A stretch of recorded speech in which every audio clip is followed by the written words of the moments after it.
I'm sure that was a great introduction. Thank you very It was a much. great introduction. I said that, somebody came and told me I was on mute, but it wasn't you. You're the technologist. You're the one supposed to do that. I Let me was try it doing again. this. Here, You were not paying disappear. attention. We're going to act like you weren't ever here. Let's hold on a second. We're going to try this All again. right, all right, good, good. So deja vu all over again for those of you who knew the line. All right, one more time.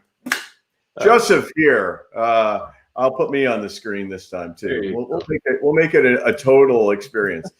Joseph here to talk to you about my friend Joe Tenczar. I'll even mute him so that he doesn't say anything untoward to me about how terrible that opening was. So here's what I said in case you didn't read my lips the first time round. Joe Tenczar is a person that I talk to probably 4 or 5 times a week. No one else gets that from the people that I've interviewed to date. Joe and I have been very closely working together with Sonny's Barbecue restaurants throughout the years, and a lot this last year as that brand did a remarkable job leveraging its technologies to be ahead of the power curve for its industry.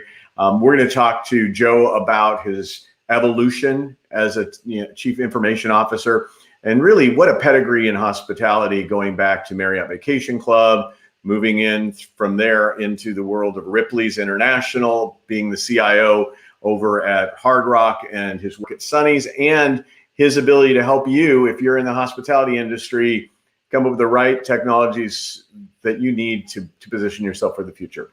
All right, now let's pretend that was the real start, and let me welcome Joe Tenczar.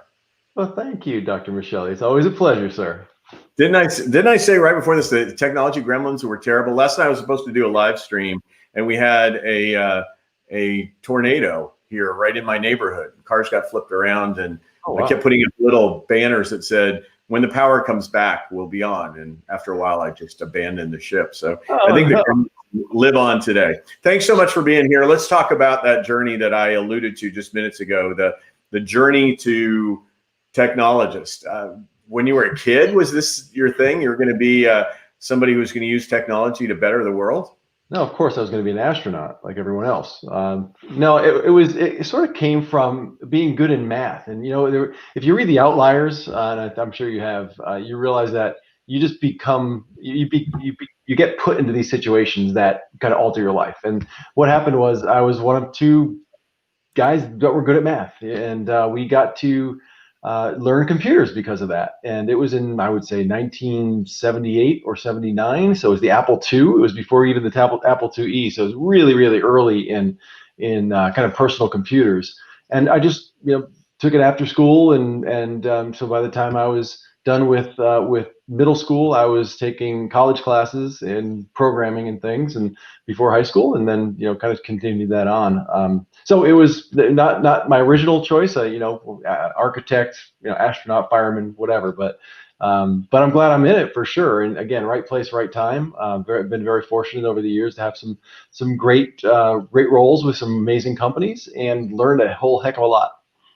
Well, one of the things that's interesting, I think, for you is you've become more and more and more strategic along that journey, right? So early on, you're the doer, the technician of the thing, and now you're at a point where you lead strategy for Sonny's Barbecue Restaurant, where I know you, but you're also very much involved in helping other brands in the hospitality space. And even though your brand is Restaurant CIOs, this really transcends just the restaurant industry to the totality of hospitality, including, your background work in places like Marriott. Yeah, for sure. I was in hotels with Marriott. Again, it was a programming gig. It was when the web was really early. It was in its infancy on kind of the marketing side of websites. So I led a team that put together some reservation systems and things like that for the Marriott Vacation Club. Then that's where I became a generalist. After that was done, I just got to work with multiple programmers and multiple project managers, and sort of kind of make sure that the right people were in the right place. So it became a little bit more strategic there from a resource management and the value of time, and making sure that resources were trained appropriately and we onboarded people. And so it was all of that sort of generalist stuff. And so when I left Marriott, I went to this is fun. I went to a workers' compensation management company, which everyone dreams about when they're a young kid. Unfortunately, I got there, and about 3 months in, I said, I think I need to find something a little bit more interesting, so that's what happened there. But that was my first CIO gig. So that was early 2000, 2001, I think. Became CIO for the first time. And that was indoctrination by fire, and was thrown in and had to all of a sudden do things that CIOs do, and become a strategic thinker and start aligning the business with the objectives of the business with technology roadmaps, and doing all that kind of stuff. And certainly, I don't think I was a great CIO in my first gig. I don't think maybe some people are, but I wasn't. And but I was fortunate after I realized that wasn't the place for me to have a recruiter bring me into Ripley's. And Ripley's was my start in. Marriott was hospitality for sure, but I was more on the web side. Ripley's was a just all-encompassing entertainment company. It's ticketing, it's food and beverage, and it's sightseeing trains, and it's aquariums, and it's all sorts of different things that you've got to kind of blend together and take information and understand what to do with it. And so it was a great group of people and a lot of fun. I did that for 4 or 5 years, and then and I didn't want to leave because the people were just so awesome. And again, was recruited away, and ultimately they told me it was Hard Rock, and I said, "Oh, wow, okay." So having my musical background and being a long-haired '80s rocker in the day, I figured might be a good place for me to hang out for a little while. Spent getting 7 years with Hard Rock as their global CIO, and that was a fantastic journey. Dealing with the $2 billion company versus the smaller company. So you get a little feel for how things work at different levels and the politics of those things, and again, how to move the needle without necessarily having a seat at the table at first, right? So understand how to influence people, and how to make decisions based on value, and how to sell that value to the people who are holding on to the purse strings. So that was a really good 7 years to really hone my skills as a CIO. And there were some changes at the organization, and a good friend of mine had left Hard Rock about a year earlier before me, and told me about this Sonny's thing where they just needed someone to help them, guide them through technology. And I met with Bob, the owner, and 3 or 4 hours later, as Bob, he could talk, and he's a great guy. It was so much fun hanging out with him. And we came back and talked to him again. And I think the 3rd or 4th time I said, should I have a jacket or a tie on? Because this is an interview. I have no idea. So it was a really, it started out as a relationship that the Yarmouth family and I have had for 7 years now. And what an amazing group of people to work with, amazing culture. And I managed to hold on to that as my roots and my core, while I have the opportunity to go off and do some other things as well. And we'll talk about kind of the breadth of things that you've done over there. But I think if the average person who's listening, and wherever you're listening from today, if you just wouldn't mind just letting us know where you're listening from, I always appreciate that, and where you're tuning in from. Herb, thanks for Herb Schumann was kind enough to let me know that I need to unmute my mic. If I only were paying attention to my own show, that would have been a helpful information at the time. But now I see it, and I completely agree with you, Herb. Too. Right. to go to your kind of the conversation I think has the broadest appeal is probably the future of restaurants. And I might want to start there a bit, and then I promise we'll pull back on what does the CIO have to do with it. But I think in many ways, restaurants that are dying today did not adopt the right amount of technology. And I commiserate with every business owner, small business owner, mid-sized business owner, trying to figure out how much do I invest in technology? What's the return on technology investment? And some of them were probably on the light side. And man, was there a price to pay? So can you talk a little bit about what were the learnings in 2020 about technologies, and then maybe a little forward look at the future of restaurants and hospitality, maybe even more broadly? Sure. I think, as far as what 2020 brought us, I think 2020 sort of accelerated what was probably going to happen anyway. And, it was with contactless payments, with understanding your guests better, with increasing your distribution channels for selling food and beverage. Hospitality, can't speak too much about that. I haven't been heavily involved in hotels since COVID. But from the restaurant side, it's a whole new world. I've never been a CIO to put in technology for technology's sake. So it's never been chase the shiny object and just because your neighbors have it. We really go down to what is the value of that technology, and how is it going to help you achieve your objectives going forward.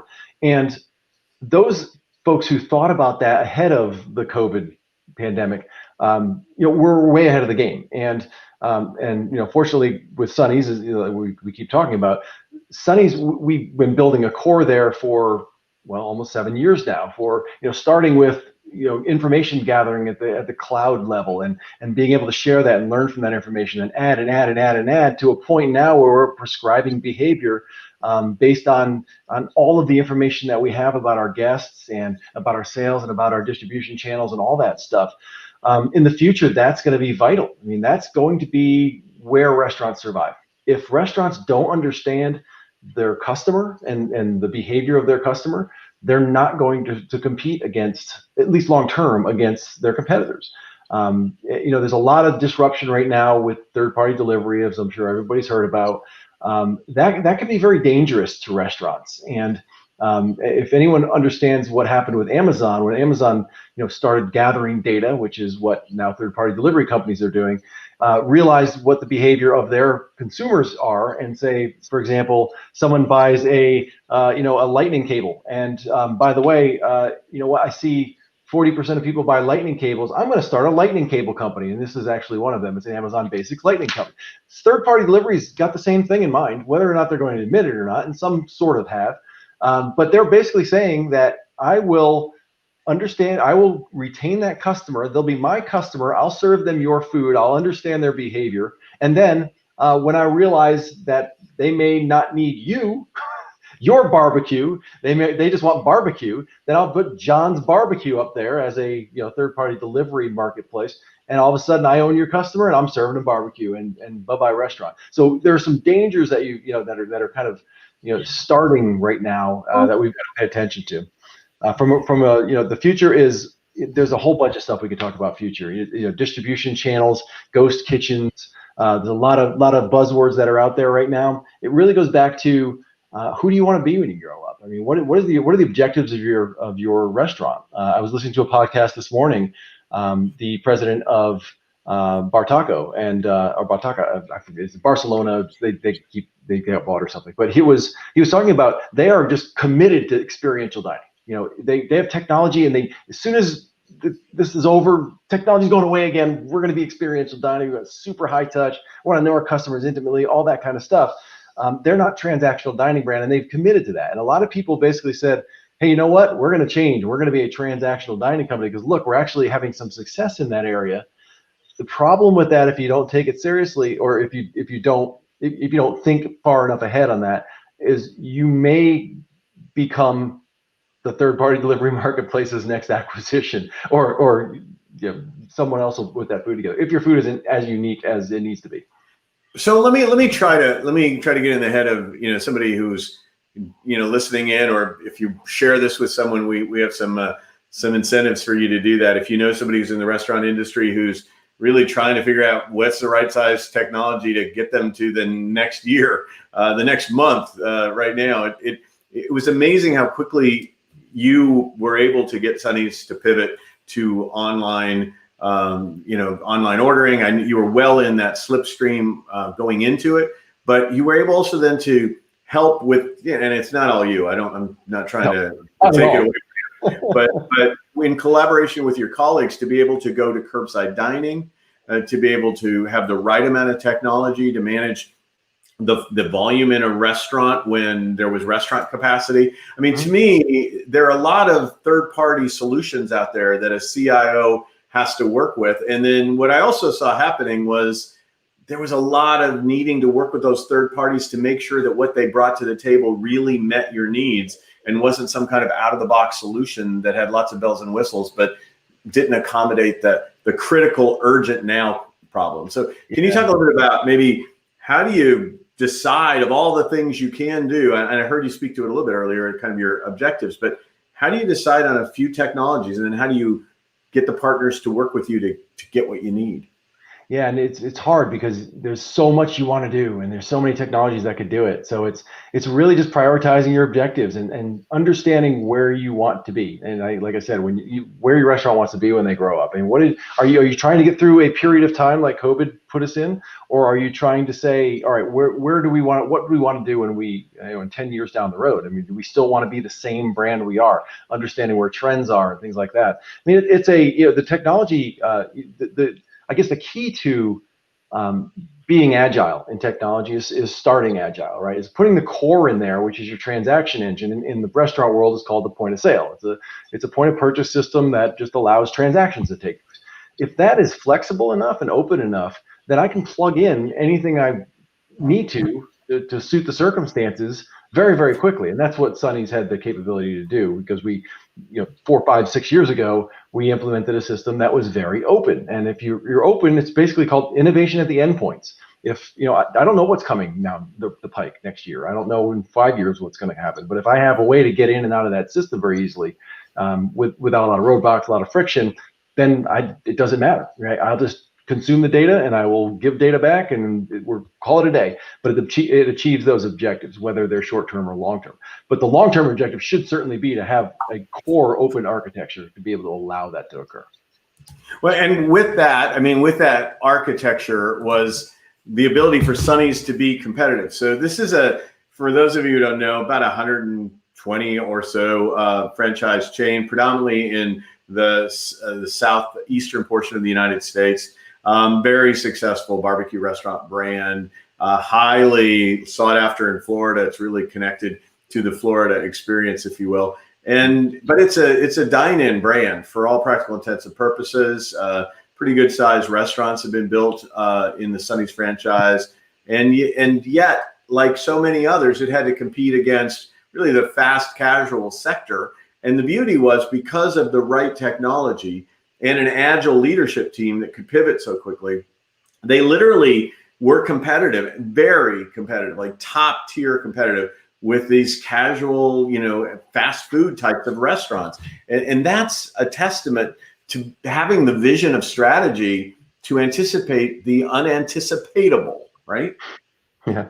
It's just be agile, be innovative. And innovative isn't just thinking about cool things. It's actually, implementing cool things, things that are, forward facing and looking. And we're very intentional about the things we do, at Sonny's and with my other clients with Restaurant CIOs. It all starts with, an assessment of what the objectives of the company are. And that could be, a 5-year plan. That could be just what we want to accomplish in 2021. We just went through the strategic planning for Sonny's, and that was all based on 2021 objectives, because we wanted 2021 not to be, we're throwing a whole bunch of new stuff at you. It's let's get better at what we do, and let's really concentrate on that. So all of our objectives were associated with just refinement and understanding guest sentiment and improving upon that by just doing what we do, but doing it better, right? So it's not throwing a whole bunch of new stuff out there. It's just doing it right. We did open up new channels. Curbside is one of them, and we'd never done curbside before. Curbside basically pickup. So when you order online and you go park in a spot and someone brings you out your food, and a lot of people are doing that today.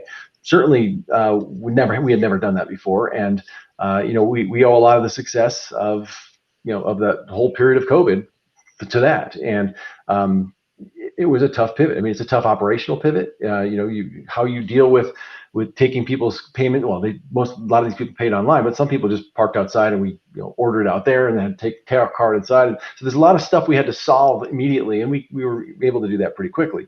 But with strategic planning, it's with the brands we go through, we work with, it's about it's about understanding those long-term objectives, breaking those down into little consumable pieces, prioritizing those things. And a lot of the brands that we work with don't have 50 people in IT. They have 1 or 2 people in IT. So it's really starting to make the case that, if you want to accomplish all this stuff, you might need more people. So it's everything out there, right?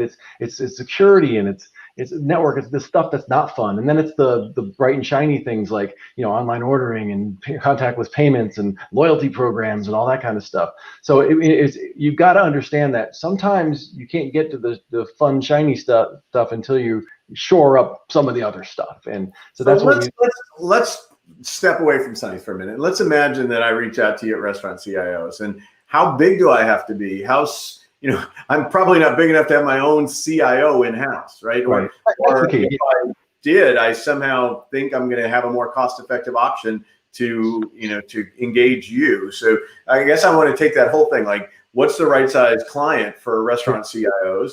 And then what's going to happen when I reach out to you? I mean, are you going to sit with me and help me figure out what my strategy is and where IT fits in? And are you going to do that ugly stuff for me, like making sure my transactions are safe and secure? Or, I mean, where does it go?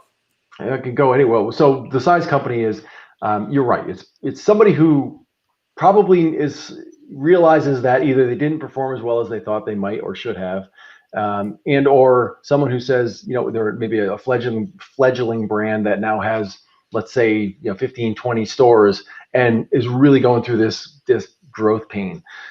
They can't, if you go out and hire a CIO at a company that size, you're going to over-title most likely, because anybody who's a seasoned CIO is going to cost you way too much than you could probably afford, and it's going to be you're going to also have them fixing printers because you have one or two people in your IT group, right? So CIOs at that level don't want to fix printers or know how to fix printers or networks or whatever, right? They're all about the strategic alignment stuff. So we looked at our sweet spot really are mid-sized restaurant companies. It's usually restaurants. Sometimes we'll go as low as 10, but it's usually 20 to 150 restaurants is our sweet spot, and those are the restaurants that fall into that group of I really need strategic thinking. I need alignment. There's some big problems here that we've got to solve. I don't know how to get there, and we've got a good maybe director of IT in that can really manage projects well or does support well, but can't really get us to the next level. That's where we come in, and we'll, the initial assessment, we'll go in there, and again, it's very important for us to understand what your company's objectives are, the specific data around the sales and how you operate and what do you want to be an acquisition target? Do you want to you want to remain a family-owned business? How that all plays into it, and then we basically say, all right, we'll understand where you want to go. We'll understand your current technology stack, and then let's figure out what that gap is between the two. Then we'll get together and we'll say, all right, this is your list of things that you told me you wanted to do. This is where you are today. So there's some big chunks of work in here generally. Let's prioritize those things, knowing that we've got a limited amount of resources here. Or we say, look, if these three things are super important to you and you have two people in your IT group, let's figure out a way to outsource some of that stuff to get it done quicker. So it's the resource management, but it's all about aligning that technology roadmap to where you want to go. So what we do is we become a long-term, people call us their CIO. So hey, when I'm on calls, I'm introduced as the CIO for many of my clients, and I am their CIO. I mean, I know their business, I know the players, I understand how things move in the organization, I understand their capabilities, and now I can help them make these big decisions and create these strategic plans, and without them having to train up or hire someone full time that is probably too heavy on the P&L. So without trying to over justify your existence, right? Like I wouldn't want to have to do that if anybody put me on the spot. But in a general sense, the kinds of returns on investment. So one that I just think of as I watch you work at Sonny's is if we were to go out without you, like if we didn't have you in our corner, and I'm like you, like they're a part of me. Though I think you're officially on payroll and I'm a consultant. So, but suffice it to say that I'm an extension of them or they're an extension of me. And when Sonny's goes out and tries to get a new technology, and I won't reference any particular one, there'll be 3 or 4 vendors that are qualified, that understand the requirements. And if we were to negotiate with any of them, there would be nothing we would be able to do that you can do. I mean, I've really watched the numbers, very carefully. And, these people come in at a price point, and by the time you're done, it's maybe a third, or some cases it seems almost like a half. And sometimes it's a trial where we would feel obligated to negotiate a longer term contract. There's just so many ROIs on this, but I'd love for you to kind of build off of that and tell me what you think is the reason somebody should invest in a CIO when they're thinking, man, how am I going to even keep the lights on or the servers working? Sure. Well, I think there are a couple of reasons. One is been there, done that, right? I mean, we've got 5 CIOs now within Restaurant CIOs that have run brands that are global, huge global brands and much smaller brands and anywhere in between. So we've got an amazing, repertoire of fast casual, quick serve, casual dining, fine dining, all of that stuff, and and then of course hospitality and entertainment and all that kind of stuff. So it's been we've got a lot of people that have been there, done that. We work together to collaborate on some of these bigger issues that come up. As far as contracts and negotiating and procurement and selection and things like that, that is it's a little bit of secret. There's no secret sauce, but it's a little bit of relationships with the vendors that we've built over the years. I mean, we know just about every vendor that exists in the restaurant technology space at the president's level, right? So we know we've seen a lot of people buy certain technologies, and we know what a good price point should be. If you're a big brand, if you're a small brand, and we understand there's a difference when you're trying to sell technology, but we have a rough idea, right? So when somebody pulls out list price, chances are we can do a little better than that for sure. But it's also about who works together, right? This technology partner here and this one over here, without our knowledge of, all right, these guys are, I've seen the way they connect. I've seen how effective they are connecting. Those are probably good choices for you to connect with, right? We don't play favorites on vendors. We look at what your circumstances are, what type of restaurant you are, what segment you are, how big you are, if you want to be, if you're sensitive to price, or if you want to offer super experience, all those things. And we say, we know who the players are in that space, and multiple players in that space.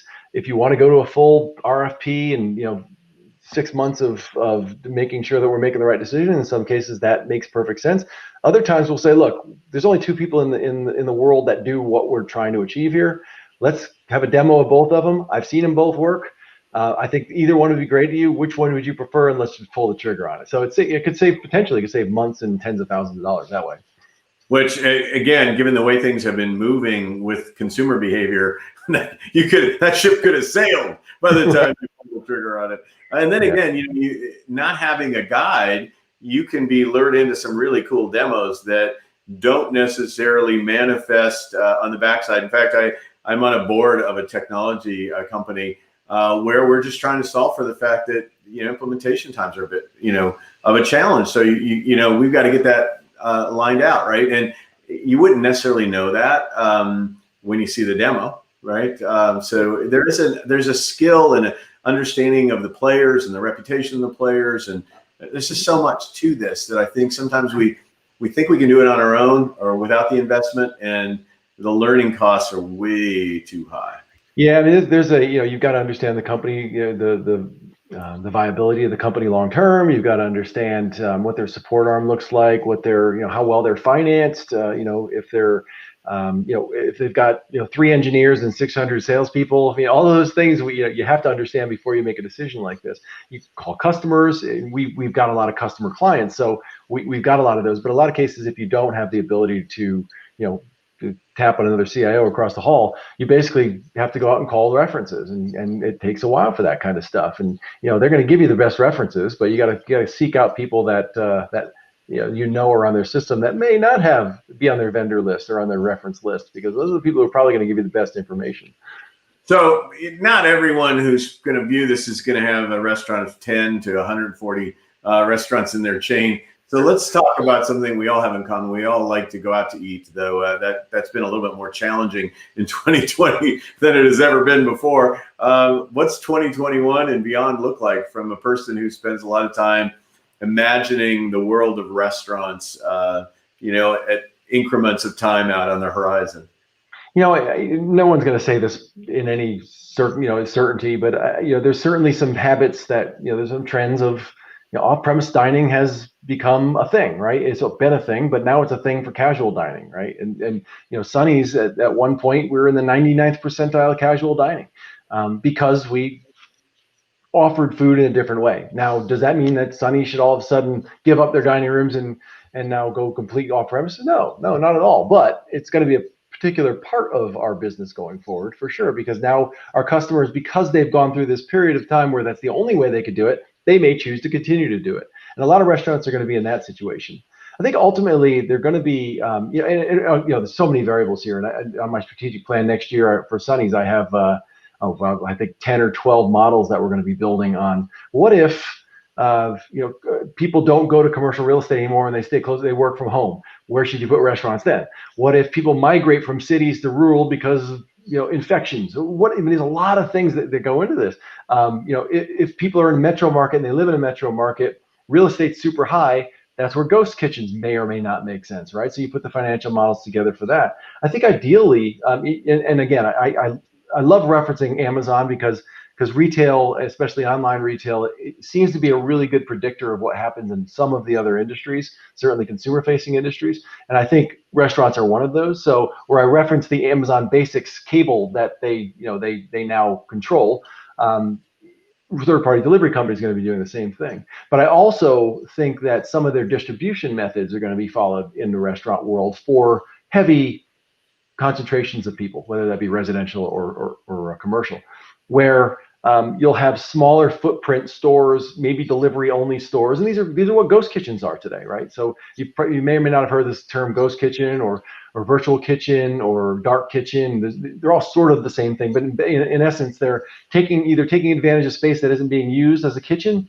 or they're creating a kitchen for multiple different types of food and different brands that all culminate under one roof. The delivery drivers go there. It's easy to get in and out of it. It's easy quickly to deliver to the people who are ordering this, your customers. I can see that being more and more prevalent for high concentrations of people. Drones have been, I know it sounds kind of ridiculous, but drones have been approved by the FAA, for delivering things. I don't, and some people are trying that today, right? And you got the Pizza Hut, who is basically a technology company selling pizza, doing things with robots and autonomous cars and things like that. It's all in anticipation of not really knowing exactly where the future of restaurants are going to go, but kind of hedging their bets and saying, look, we're going to be ahead of this no matter what happens, and seeing that if nothing else, it's newsworthy. Well, yeah, I mean, it's fascinating to think of, I think it was maybe in another country where they first started to do this because they didn't have some of the same regulations. But I remember one of these CEOs of a pizza company saying, we're basically using a 3,000-pound vehicle to deliver a 2-pound pizza, right? So what is the logic of that from an efficiency perspective? But all right, so we got ghost kitchens, we got drone technologies. But yeah, I think it was 2 nights ago, I got a call from my son. He's in Colorado Springs, where I'm originally from. And he said, Dad, you're not going to believe Fargo's Pizza may go under. They closed and it looks like they're not going to open, and they've been around forever. It's experiential dining. It's generations of us have been raised in that place. I think right now there is general anxiety that a brand isn't going to make it. This has just been too much for too long for a lot of these brands. So what is the lifeline? We can talk about the fantasy drone thing that may or may not be the lifeline. Sure. What's the lifeline for a lot of these brands that are right now gasping for survival? And as I share that, if you have a favorite brand, I'd love to see it in the comments. What would be the brand you'd like least to see, closed? I mean, just pop that in the comments. That'd be great. So Joe, what's your thinking about the lifeline? Well, I think and I think if you're just now thinking of this, it's you're probably a little late to the game. I think this hit most people probably in April, saying, okay, we're a full service, we're experiential dining, and we can't sell our dining room anymore. We can't populate our dining rooms. Our guests can't eat. So they got creative and did, they put their tables in the parking lot, and they started serving out food that way. But if you don't have the channels established for the consumers to buy, just expecting them to drive by and go into your parking lot isn't going to really help you. There are some actually really good technologies now that plug in really quickly to any point of sale, or just about any point of sale, like One Dine, where you can, it's a Kindle Fire. I mean, it's like $100, $150 that you plug into your most point of sale systems that you already have, even if they don't have online ordering or mobility or anything like that. Plugs right in. You can basically, you're up in a couple of days, and you can now go to the car and serve people, or you can do drive-through. I forgot what they call it, where they have the little guest out, or the host out at the front of the drive-through line, like Chick-fil-A does. You can do that just really quickly and spin that up. So there are companies that really have flourished during this period of time as a really quick plug-in on top of what you already have, not rip and replace everything you have, but just augmentative technology that you can now use to at least get a little bit ahead of the curve, right? And hopefully save some of the things that you've lost over the last 7-8 months.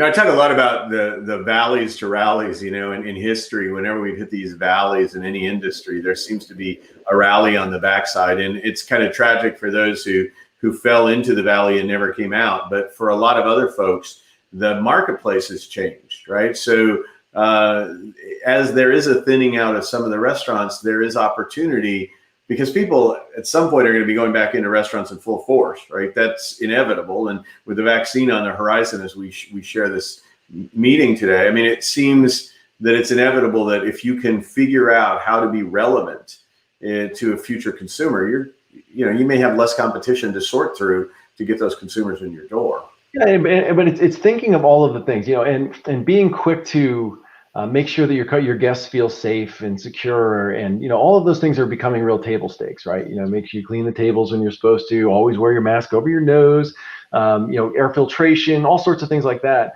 We may actually get people are now becoming conditioned to this whole non-contact thing, right? So where we used to have smoking, non-smoking, it's possible that you could do contact, no contact dining. Who would have thought of that? I mean, having the flexibility to think of those things ahead of those and being able to implement it pretty quick is probably pretty important. Now you can do it on a chalkboard or whatever, your dry erase boards and stuff, but having tech that can handle that and understanding which guests want contact, which ones don't, helps you understand which way to market to those guests. So having that guest information and cultivating that information is super, super important for restaurants going forward. It's interesting because when you start thinking about technology, it has its place in the acquisition of customers, right? I mean, it's very involved there. It has its place in being able to run the operation. So all the backstage that makes the operation be effective. It's very integrated into the customer experience now. Everything like cashless is a particularly important part of our contactless experiences, all very important parts of the experience delivery. I am not a believer that technology is a panacea, but then again, I don't know how anybody survived this year without it, right? Like I'm starting to rethink my position about technology. I can't think of a scenario where the opposite would occur, where technology wouldn't be as important at all. But I guess if power went out around the world, that might be something. But last night when my power went out and when my meal was out at the beginning, I think technology was the problem. I mean, there you go, right? Today, but last night I couldn't do anything without power. I had some squirrels that I corralled in the backyard and had them on a treadmill. They were doing nothing for me. Perfect. All right, let's make sure people know how to get a hold of you going forward. If they know someone who has a restaurant, maybe they think they're even too small, maybe they're onesie-twosie, whatever it might be, it's still worth reaching out to Joe. If they're not right, I'm sure they can find some contact that would be a resource for them. But more importantly, if you know somebody who has a restaurant that's either in a position to launch on the backside of this or is teetering right now, 10 restaurants or more, you might want to reach out to Restaurant CIOs. I've been scrolling the banner like I was getting paid for it or something. Check in the mail. Let's put the big one up there and stop the scroll. There we go. Like you're on a 24-hour news show or something. All right, so there you go. So that's how they get a hold of you. Tell me what will happen once they do. They reach out to you on the website, phone, whatever. Either way, we're redoing our website now, so it should be nice, shiny new in the next couple of weeks, probably. So look for that. But there's a contact form on there. You do info@restaurantcios.com. You can get me at joe@restaurantcios.com. So any way to get us is easy. 844 844-553 CIOs. Yeah, I have to remember my 800 number. Well, they're gonna have to play that one back because there's no. That's right. I don't. It's rare that actually people call. It's funny, when the technology, they probably expect that they can't get us on the phone because we're technology. Yeah, I know. There's a little bit more of that going on. I've noticed since the pandemic. All right, so let me. I told you it was gonna be a lightning round in the last 5 minutes, and it's actually gonna happen unless the technology fails me all of a sudden right now. But hopefully it will happen. So lightning round. Just react to these things as they come about. Don't overthink it. You don't win a prize or anything at the end. So just, go for it as best we can. All right. So what's it like to be a cover boy. Oh God, where'd you find that as an archive? Yeah, no, it's everywhere. Didn't you know? I mean, this thing is going on eBay for like 25 cents, I think. You know, that is my opportunity to become, you know, a rock star, because I couldn't do it on the stage, so I had to do it that way, I guess. At least for my 15 minutes of fame. But they're great people over at Hospitality Technology. I was definitely an honor to be on that cover for sure. All right, so let's see here. Here's one for you. I'm going to do this off mic because I want to make sure I get this right. I'm looking at it. So a fluorescent green flying V.